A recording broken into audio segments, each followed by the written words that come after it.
Hello student, स्वागत है आपका प्रियांश क्लासेज के यूट्यूब चैनल पर। मैं राकेश निषाद आपका बहुत बहुत स्वागत करता हूं। मेरे प्यारे बच्चों, आज हम देखेंगे निर्देशांक ज्यामिति, जिसको अंग्रेजी में कोऑर्डिनेट ज्योमेट्री बोलते हैं।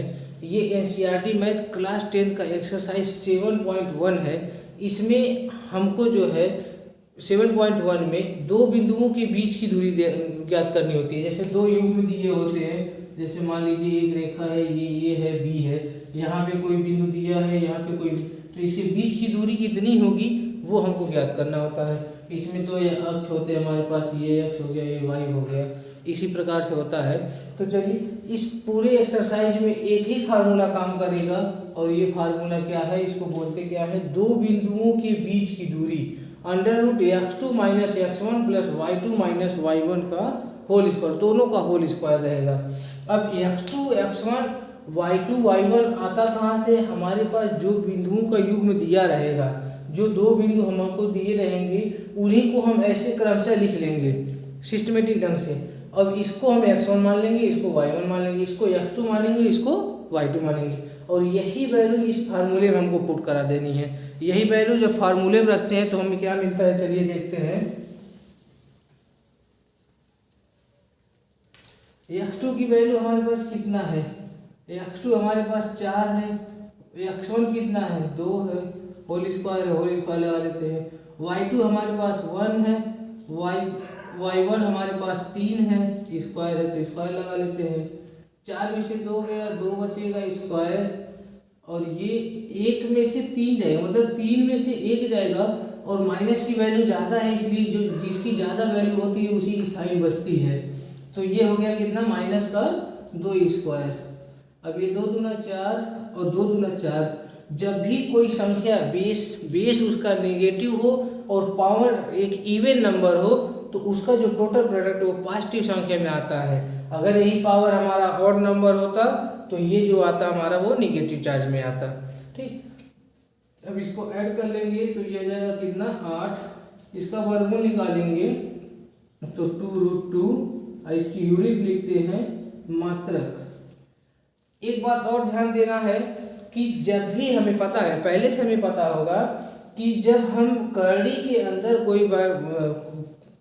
के अंदर किसी अंक का जब हम वर्गमूल लेते हैं तो हमारा जो वर्गमूल आता है वो हमेशा प्लस या माइनस दोनों की फॉर्म में आता है। मतलब हम कन्फर्मली नहीं कर सकते हैं कि ये जो वैल्यू होगी वो पॉजिटिव होगी कि निगेटिव होगी, लेकिन इस एक्सरसाइज में, इस फार्मूले में हमने इसमें क्या मेंशन किया, दूरी। अब आपको पता होना चाहिए कि दूरी कभी ऋणात्मक नहीं हो सकती, इसलिए हम हमेशा पॉजिटिव मान लेंगे, तो निगेटिव मान को हम यहाँ नहीं लिखेंगे कभी। नहीं तो अगर हम किसी और एक्सरसाइज में होते तो यहाँ प्लस या माइनस दोनों का चार्ज लगा करके इसका आंसर लिखते। इसलिए आप ध्यान दीजिएगा कि यहाँ जब भी लिखेंगे आप सिर्फ पॉजिटिव लिखेंगे, क्योंकि दूरी कभी ऋणात्मक नहीं हो सकती है। चलिए आगे बढ़ते हैं, अगला प्रश्न देखते हैं।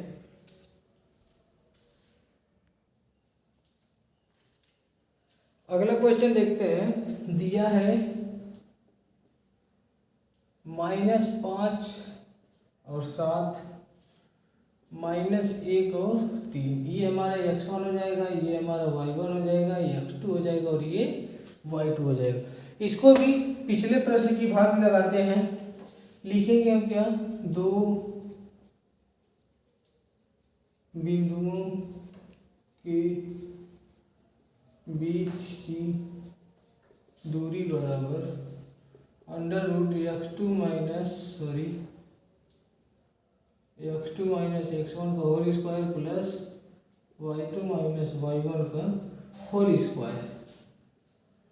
अब हमारे पास जो वैल्यू है उसको उसी फॉर्म में रख देते हैं। x2 हमारे पास कितना है, -1, तो -1 रख लेते हैं। x1 कितना हमारे पास, एक माइनस पहले से है फार्मूले में, और उसकी भी वैल्यू जो है निगेटिव है, तो हम यहाँ क्या कर लेते हैं, इसको एक बड़े कोष्ठक में कन्वर्ट कर लेते हैं। बड़े कोष्ठक में कन्वर्ट जब करते हैं तो हमारे पास ये जो वैल्यू बचती है, अब यहाँ जो -1 था और फिर फार्मूले वाला जो माइनस है, इसके x1 की वैल्यू को अंदर लेंगे माइनस लिख करके, और ये बड़ा कोष्ठक बंद कर देंगे। प्लस y2 हमारा 3 है, माइनस फार्मूले में है, y1 हमारा कितना है, 7 है, इसका होल स्क्वायर करेंगे तो पहले इस ब्रैकेट को तोड़ लेते हैं। पहले ब्रैकेट को अगर तोड़ेंगे तो ये हमारा क्या होगा -1, और ये माइनस इस माइनस को प्लस कर देगा तो ये प्लस का 5 हो जाएगा। प्लस इसको घटा सकते हैं तो माइनस का कितना बचेगा 4 का स्क्वायर बचेगा। अब इसमें से इसको घटाएंगे कितना बचेगा 4 बचेगा प्लस का, और ये कितना बचेगा माइनस का 4, दोनों जगह स्क्वायर हो जाएगा। ठीक, अब इस कोष्टक को हटाएंगे तो ये 4 का स्क्वायर हो जाएगा और ये -4 का स्क्वायर हो जाएगा।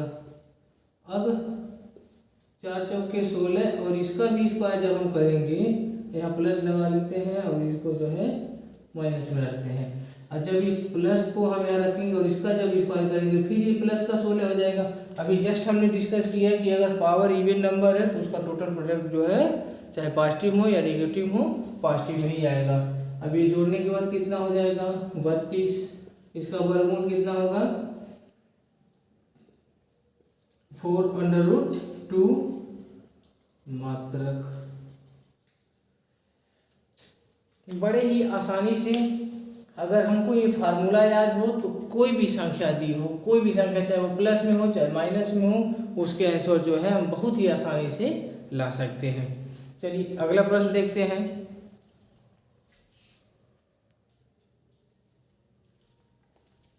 पहले ही क्वेश्चन में तीसरा क्वेश्चन क्या कह रहा है, तीसरे क्वेश्चन में दिया है a और b और दूसरा दिया है -a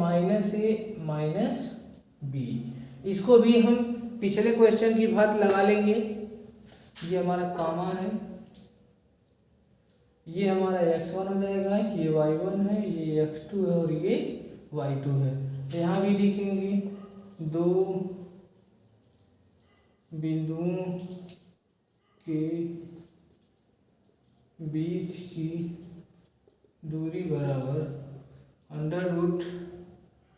√x2 - x1 का whole square plus y2 - y1 का होल स्क्वायर। जो वैल्यू हमारे पास इसके पहले कोई न्यूमेरिक मिल रही थी, कोई अंक मिल रहा था, इस बारी हमको चर संख्या मिला है तो चर संख्या है तो चर संख्या रखेंगे। हमारे पास यहाँ कोई संख्या होती तो उस संख्या को रखते, जो मतलब हमको दिया है वही रखना है।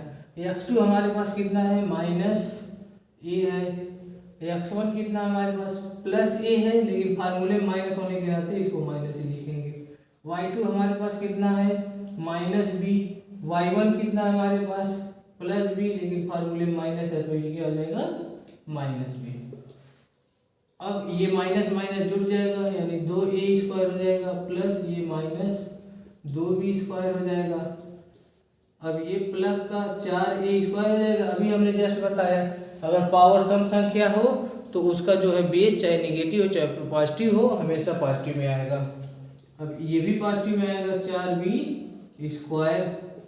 अब 4 अगर हम कॉमन लेते हैं, 4 अगर हम कॉमन लेते हैं तो ये हमें क्या मिलेगा a² प्लस b² मिल जाएगा।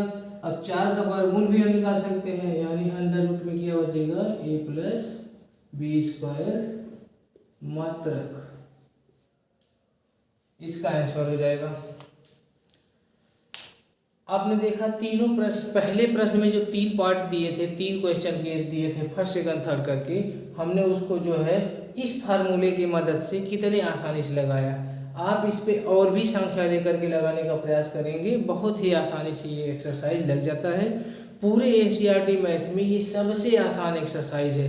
इसमें मात्र जो है 3 फार्मूलों का यूज होता है। एक फार्मूला एक ये है, एक त्रिभुज का क्षेत्रफल निकालना होता है, एक अनुपात करके दिया रहता है तो वहाँ 2 बिंदुओं के मध्य की दूरी निकालनी होती है, वहाँ x1 प्लस x2/2 करके लगाना होता है।